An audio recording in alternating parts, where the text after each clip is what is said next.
I heard last night on the radio, interested, I was trying to fall asleep, I was listening to the radio. This guy, Shem in Israel, which usually says interesting things. He brought a letter of a Chazon Ish that I had never heard before. The Chazon Ish says that a Jew tries to be a tzaddik. And he's not always successful. Most of the time he's not successful. But at least that's how he's trying. He says, if you try to be a tzaddik, you'll be a Beinoni. It won't be so bad. You won't be a tzaddik, but you won't be a Beinoni. While you care about it, you want to be a Beinoni, you want to be mediocre, you'll never be anywhere. You'll never get anywhere. It's true in Ruchnius for sure, and it's true in life. A person wants to be a lawyer or an accountant or a doctor, and he doesn't care if he's the best, and he wants to be a Beinoni. He'll never be successful. You'll never be a tzaddik. You'll never be successful. You won't even be a Beinoni. You'll be nothing. A person is not compelled to be better, to be good. He's nothing. So that's one idea I thought before we think about it to ourselves. I'm not so bad. What's the big deal? Who cares? If that's your attitude, you'll be zero. You'll end up being zero in your life. You'll end up being zero. If you say, well, I could be better. I could be a tzaddik. Maybe I'll get there one day. I'll try. Then there's a chance you'll get someplace. You'll be a Beinoni. But if you don't even try, if you don't want to be a tzaddik, you won't even be a Beinoni. You'll be nothing. You'll be a zero. You have to ask your question: do I want to be a zero? And it's the story of your life. The other idea that I saw many times from Yisrael Salanter, it's also very compelling. I tell you, the Musar is for me mainly, but I'll share it with you. It's very compelling what he says. He says, Chazal tell us l'fum tzara agra. According to the difficulty of doing a mitzvah, that's the reward. Simply, if it's hard to get up in the morning, you get up, so you get schar 100 times more than the easy guy who gets it easy to get up. Hard to do any mitzvah, hard to learn, and you learn. You get 100 times more schar than the guy it's easy to learn. Whatever mitzvah you do, you get 100 times more schar. It's always Rabbi Granofsky says 100 times. Chazal said from I read the Rabbi Granofsky says 100 times more. So, which is always true. And just as an aside, I saw that Rav Dessler says, and even if at one time it was hard for you, you worked on yourself. Getting up in the morning, for example, you worked on yourself. And I get up, you get schar all the time as if you was hard, and schar doesn't diminish. So, Rabbi Salanter proves that it's true in the positive sense, l'fum tzara agra. It's not true in a negative sense. If it's easy to do a mitzvah, if it's easy to do it, and you don't do it, you're more responsible. Things that I reject that are easier, I'm much more responsible. He has a whole, and I see Rabbi Granofsky-Prepare has a whole Torah about the Rambam. Quick, I'll tell you the Torah in 1 second, but he has a kasha. It's based on the Gemara. The Gemara says that Rosh Hashanah, Tzaddik Gemara Nichtam L'Chaim, and Rosh Hashanah Gemara Nichtam L'Misa. Tzaddikim are immediately described for life, and Rishoyim are for Misa. And it's a whole shadow what that means exactly. I'm not going to go to the Gemara's Pshat. And the Rambam said, but he says, but and a Beinoni, it says, are told till Yom Kippur. And if they it's all Yom Kippur, and Yom Kippur will decide whether they're going to be Nichtam L'Chaim. The Rambam has this from it quotes the Gemara, and the Rambam right before this says a tzaddik is defined by rov schus. You may 51% schus, you're a tzaddik. 51% klov, you're a rasha. And the truth is, before Shem say there's a din every year. Okay, I'm not going to go into what the Pshat in the Gemara is exactly. The Rambam says, what's the Beinoni? So the Beinoni says, he must have tshuva. If he's not a tshuva, then he's Nichtam L'Chaim. If he's not a tshuva, he's not a Nichtam L'Chaim. So he says, why Nichtam Tshuva? If I'm a Beinoni, he says, if I make it 1% more, if I do one thing more, I'll be a tzaddik. So he says, his whole point, Rabbi Yisrael's point is that the Seres Mei Tshuva is so easy to do tshuva. If we don't do it, there's nothing. It's a terrible affair because it's easy. I was thinking to myself, certain things are easy, and if we don't do it, and I'll give you a simple example of the true yeshiva. Never in your life will it ever be easy to daven a minyan. Never in your life. And last night I went to daven Marav later. In my side of the neighborhood, there's a few Marvs. So the closest Marav, not the closest, the Marav that I went to daven 10 o'clock is 100 steps. There's another Marav every 15 minutes, which is even more than 100 steps. So up the big hill. 100 steps. I was saying, should I go? Of course I'm going to go. But if we say it's too hard, 100 steps, so yeah. But if it's easy, if the Marv is next door, if the Marv is roll out of the hallway and run down a hall, and it's next door, it's never in your life going to be easier than this. You come to Mincha, Shabbos is a little bit harder to get up. But Mincha Marv, you can roll into the base Midrash, and if you don't come, it's a big achrayas. Why ain't you coming? And I spoke last week of mitzvah tzitzis. I think it's the easiest mitzvah you possibly do. You put on a pair of tzitzis, forget about it. If you don't put on a pair of tzitzis, you tell your Rosh Hashanah, I really don't care about your mitzvahs. There's a halach in the Mishnah Berurah, you're not allowed to walk down the Amos without tzitzis. You're not supposed to walk down. You're not allowed to walk down over tzitzis. People don't wear tzitzis. It's the easiest mitzvah. You put it on, you forget about it. At least davening, you got to come and daven and move your lips and think what you're saying. And tzitzis, you don't have to do anything. Put it on into the mitzvah. It's easier than tefillin. So why is it we know? What are you showing? Telling your Rebbeinu Shalom? It's so easy. I couldn't care less about you. And it's a tremendous. It reflects tremendously on who we are. If we're not willing to push ourselves that little extra step for the Rebbeinu Shalom. I'll share with you more another chazal in a second. There's an interesting pasuk at the end of the parasha. That's a few pasukim. Well known. Ki mitzvah azos, this mitzvah. Machlokes is shown what the mitzvah refers to. We're going to start with the Ramban, then we'll do the Rashi Pshat. Ramban's Pshat. This mitzvah is tshuva. Mitzvah azos asher anochi mitzavcha yom den commanding day. Lonely place. It's not wondrous from you. It's not far away. It's not in the heavens. Who's going to go up to the heavens, guys? Also, let us know what it is, and we'll do it. It's not over. It's not over the ocean. We'll say who's going to go over across the nation, right? It's very, very close to you. In your heart, and your mouth and your heart to do it. Mitzvah, the Ramban is tshuva. It's karav davar. If it's Hashem, it's not me telling you this. It's Moshe Rabbeinu telling what Shem is telling you. Ki karav davar lechmod. The mitzvah of tshuva, according to the Ramban, this is the mitzvah of tshuva. It's very, very easy. It's karav davar lechmod. So there's an interesting Rabbi Chaim Shmulevitz. He says if it's karav davar lechmod, why don't we do it? Why is it so hard? So he says an interesting thing. It's a beautiful thing. He says, you know why? Because we fall into the habits of not doing it. That's who I am. Well, that's the difference. That's who I am. And you fall into a habitual behavior without thinking, you lose it. And he brings an interesting raya, and it's a Gavaldig raya. It's a Midrash. Really, Rashi brings it. It's Gemara and Sota, really. They're trying to bury Yaakov. Well, the Akev is Kuros Yaakov. Asa comes along and says, you can't bury Yaakov. It's my plot. Right? So they said, okay, we're going to send. We're going to. It says. We have a star. So where's the star? It's in Mitzrayim. So we'll send Naphtali to go to Mitzrayim, right? And the Gemara ends up, and he had Chushin ben Dan. Chushin ben Dan was deaf. He couldn't hear. He wondered what's going on, right? So they explained to him that it's V'amru mi kol Akev high, right? So he says, until Naphtali comes back in Mitzrayim, Avi mutal b'bizoyin. My father's father is going to lay in disgrace. And he takes a hatchet and he cuts off his head.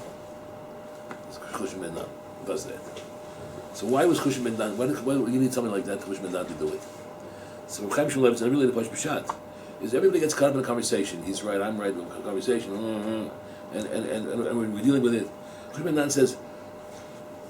He says, Avi Abba Mutal B'Bizoyin. That was the whole thing he saw. He saw my grandfather is lying in disgrace. How can we go on like this? And that's why he takes it. In other words, the fact that once you get involved in the discussion, and maybe it's right, maybe it's wrong, doesn't work. That's the same thing with tshuva. It's hard for us to do tshuva because we're so busy thinking, we can't change, we're this and that, we're habitually this way. I always do it like this. You always do it like this. So why we always do it like this? Maybe it's time to change.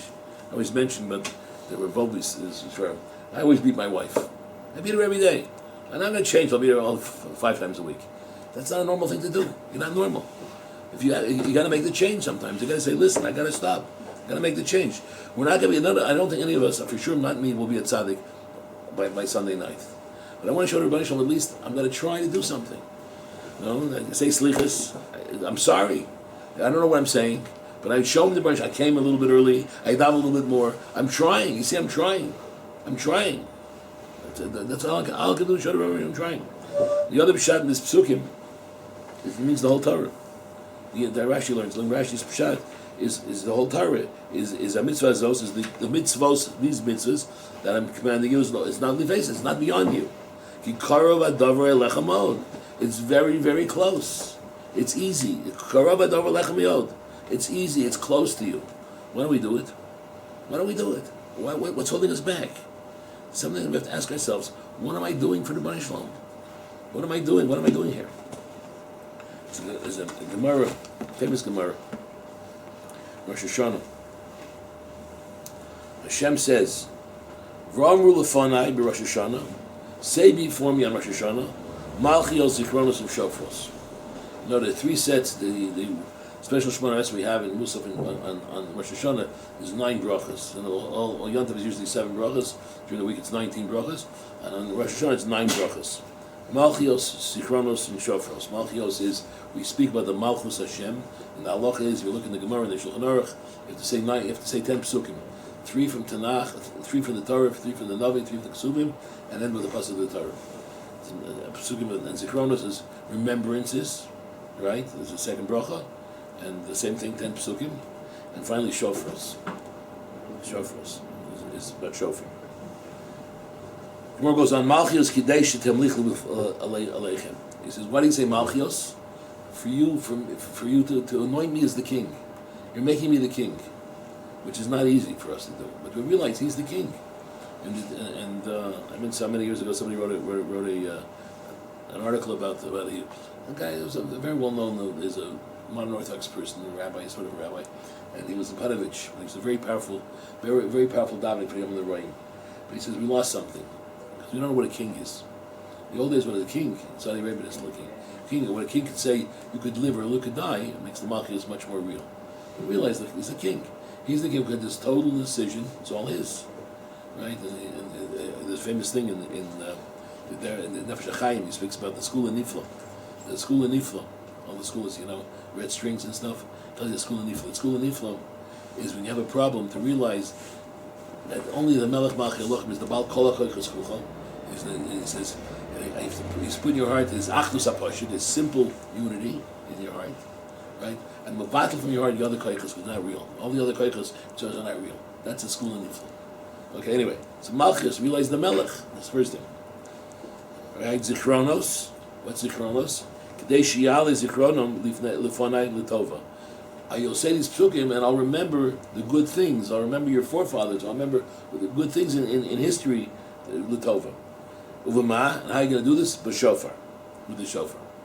The next line is very, very dramatic. Rabbi Abo says, Lama Tokim B'shofar Shalayil. Why do we blow the shofar of an ayil? An ayil is a mountain ram. You see them once in a round in the mountains here. An ayil. Why do you blow it? So everybody would say, you would say, Schus Havas, reminding the, right? He's going to say, he says, Omar Kadosh Baruch Hu, Tiko Lufanai B'shofar Shalayil, Kidei She'asker Lachem HaKedes Yitzchak Ben Avram. It'll remind me that there was a Kedes Yitzchak, that Avram Avinu was able to bring Yitzchak on Mamish on the Mizbeach. But listen to the next line. If you do that, if you remind me of that, Mala ani aleichem, I'll say about you, Hashem says, Kilu akadatem etzmechem. You brought yourself as the Akedah. Not I remember Zechus of Avram Avinu. You will become that Akedah. You're that Akedah. I'm ready for you, Bnei Shalom. And that's the message of Rosh Hashanah. The message of Rosh Hashanah is, we're going to bring ourselves to Bnei Shalom. Bnei Shalom, you're the Melech. I'm going to speak Rosh Hashanah night, and I say what I'm going to say, because I always say it. But it's interesting, now we're this whole week, Shomnu B'Kan, the Bazalnu, we tell you how, and we speak about the time that we did, right, Shema Koleinu, all the things that we did messed up. Rosh Hashanah, there's no mention of that.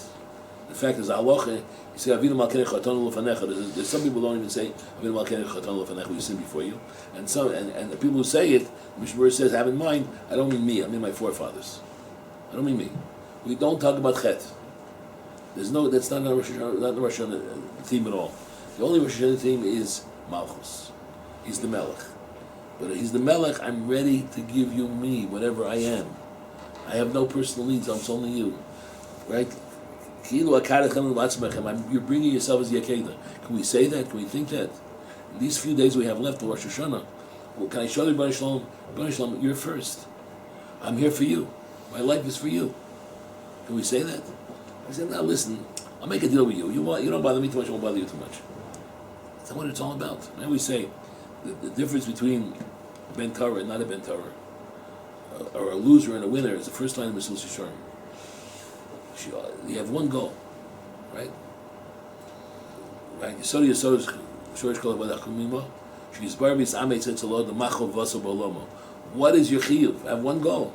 My goal is to connect to the Rebbeinu Shalom. There's nothing else. Everything I do it surrounds that goal. And if I'm not doing something, if I'm putting myself in the picture first, I miss the whole point. I miss the point.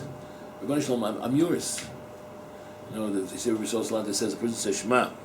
So part of Shema, by the way, Shema, if you say without tzitzis, Mishnah says, you're made edis sheker latzmacha. You don't wear tefillin when you say Shema. You don't wear tzitzis when you say Shema. You're saying you're supposed to wear tefillin when you wear tzitzis, and you're not doing it. It's called the edis sheker. Your false testimony against yourself. But anyway, we say Shema, and one part of saying Shema is to mekabel al malchut shemayim, to accept upon ourselves the heavenly yoke. So Rabbi Granofsky-Prepare used to say, I'm ready, as Rebbeinu Shalom, he's in charge of the whole, all the worlds, all the things in the world. Just not me is not in charge of it. I'll leave myself out of it. Part of our avodah in these few days is to make him the melech on me, not on you, on me. I'm the melech. I'm avatal myself to him. Besides him, there's nothing. It should be a very powerful experience. It's a day full of davening. We'll talk about that also before Shana. There's a lot of davening, but it's an experience we should want to get it. And tomorrow, by the way, Rabbi Yudi Zdanowitz will be here. It's going to be the Chazan. He wants to go over some of the things he's going to do. So 1:30 tomorrow, I think everybody should participate. You'll make the davening much better. We did this in the past, and it works very well. But I got to connect with Rebbeinu Shalom. I got to feel there's something going on over here. It can't be just lip service. It can't be just mumble jumble. You know, a melech hakadosh. A melech hakadosh. He's the melech. Am I making the melech? I mean, he's the melech. Do I feel he's the melech? Is he the melech on me? Melech on you guys, for sure, but he's not the melech on me. I do what I want. Are we ready to mavatal ourselves to Rebbeinu Shalom? Rebbeinu Shalom, I'm here for you. It's hard sometimes, but I'll do it for you. It means I'll get up in the morning if you want me to get up. And I'll learn your Torah if I'll try my best at least. I'll try. I want to show you, but I'm doing something for you. Each one of us has to ask ourselves, what can I show the Rebbeinu Shalom in these final few days, maybe 4 days, right? It's already Thursday. So you have Thursday, Friday, Shabbos, Sunday. That's it. Right? Sunday night ready to Yom Adin. So what can I say to can I show the Rebbeinu Shalom at least that I made a move in the right direction? I said the other day, turn around. Did I turn around? I'm the same old guy. I do whatever I want. I went to Midrash before. I didn't mean anything. It's a big deal. Who cares? The guy says to me, "So I'll go to hell." The problem with that attitude is, first of all, you ever say that, you don't know what hell is. That's for sure. If you ever say I'll go to hell, you know what hell is. And the Mishnah Berurah talks about, we'll read it before Yom Kippur, Hilchos Yom Kippur, and you think it's fun to come back again. They send you back again. It's not fun either. So let's get it right. And you have an opportunity you'll never have again in your life, which I always say. Shem sends you to Yerushalayim, to Eretz Yisrael, to Yerushalayim. It's a whole different atmosphere. It's a whole different idea. He sends you here, puts you in yeshiva. We have Rebbeim, all they want to do is learn Torah with you. That's all they want to do. And it'll never be easier. It'll never be better. Okay, it's only going to get harder. Hashem gave you this opportunity.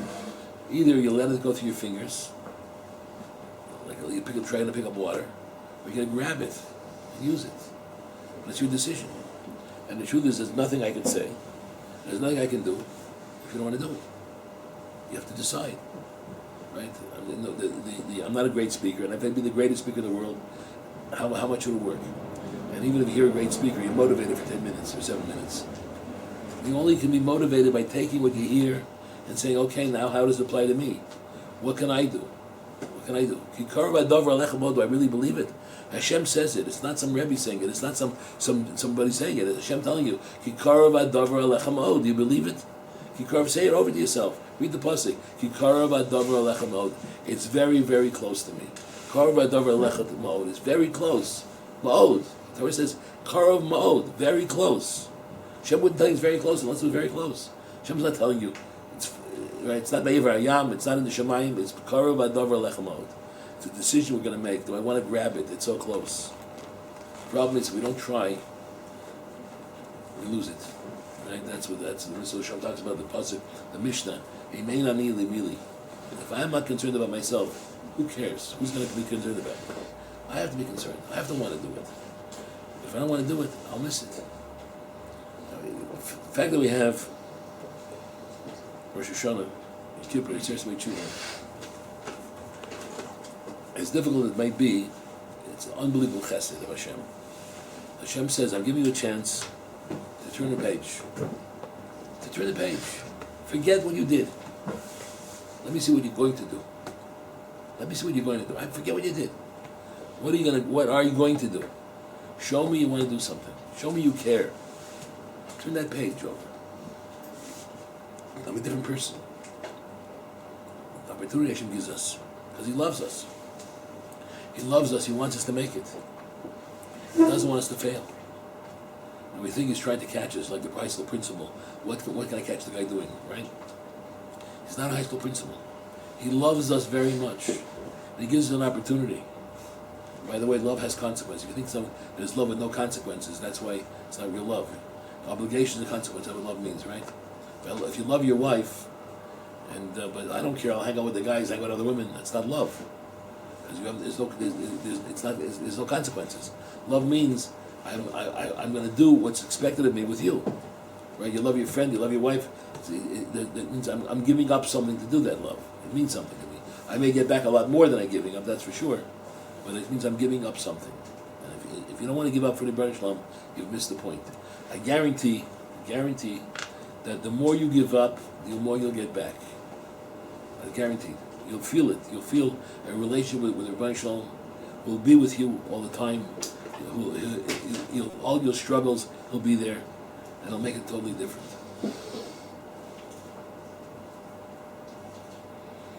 Now I mentioned two stories. I'll mention again. There's another story. The Sadigar Rebbe, who's still alive. Sadigar Rebbe is still, I don't know if he still does it in Yerushalayim when he moved to Yerushalayim, but a few people told me that when he had his shtibel in Tel Aviv, he was always sweeping the front, making it clean. Somebody asked him, why do you do it? He says, because I was in Germany. I was in Poland, I don't know where he was exactly, and the Nazis came through. I was a teenager, and they made us clean the streets, but they gave us toothbrushes. And I said, if I'm going to clean the streets, I'm going to clean the streets. I felt it. I'll do what I have to do. He says, when I realized that and when I felt that I was greater than the Nazis, because they wanted to make me humble because I was cleaning the streets, and I felt I'm good, I'm cleaning the streets with a toothbrush. He says, I said, if I've cleaned the streets for Nazis, I'll clean it there to Israel also. That's a certain madrega you got to reach. And I mentioned that the Place-Berger Rebbe said when he was whipped, Tachas Hashem, I deserve it. I'm here because I deserve it. Nazis are terrible people, but I deserve to be here. He reflected to Rabbi Shalom. Rabbi Shalom wants us to be successful. And once in a while, there's something that makes us harder. Because he wants to give us more. So he may have to hold us back a little bit to make it a little harder, that much harder. It's a little bit harder, he'll give us more schar. And the truth is, the more we involve ourselves with him, it's not as hard as we think. When we use our imagination how hard it is, it becomes harder and harder. When we do it, we involve ourselves in it. And Mr. Shem says a lot of times in it, if you notice, he says it sounds like a very, very hard thing to do. But if you do it, you'll see that it's not as hard as it sounds. He says it a few times in the Sefer. A few times in the Sefer says it's easy. A few times he says it's not as hard as it sounds. And it's not. And it's true throughout the Sefer. True throughout the Sefer. Every step you go. It sounds like it's very difficult. Zeros, research, Nikiyas, how many Menoki? Right? Nikiyas is the hardest thing. I don't rationalize. I do exactly what I'm supposed to do. Nikiyas ready at Tzaddik, right? Nikiyas, he says. So it sounds. He says it sounds hard to be Menoki, but he says once you do it, you'll see it's not so hard. Zero sounds hard. I got to always think about it. But once you do it, you'll see it's not so hard. We have to decide. I'm ready to do it. Rebbeinu Shalom, I'm here for you. You put me here to serve you. You put me here to connect to you. I'll just close with the word that I tell over many times. They say the name is Rosh Lanter. All these things I have in my life. I have friends, I have a family, other things. It's all zero. It's all zero. If I put a 1 in front of the zeros, all the zeros have value. It's all, the 1 is I'm doing it for the Rebbeinu Shalom, and you're part of that. And my family's part of that. My wife's part of that. And everything I have is part of that. But if all the zeros come first, before the Rebbeinu Shalom, none of the zeros have value. Give the zeros the value. Give your life value. Put the 1 first. We're going to Mamish David Rebbeinu Shalom. We're going to say Amelech tell you one story again. We'll mention the history class, and I'll close with that. And it says that it was a Rebbe. So where it says that Rabbi Yochanan Zakkai, when he approached Aspasionis HaMelech, Aspasionis wasn't the Melech, he was the general, as Vespasian, and he said, Shalom Aleichem Malka, Shalom Aleichem King. So Aspasionis asked him, Yechayiv me twice. First of all, I'm not the king, and if I'm the king, what took you so long to get here? So the Rebbe, when the Chazan on Rosh Hashanah morning said HaMelech, he passed out.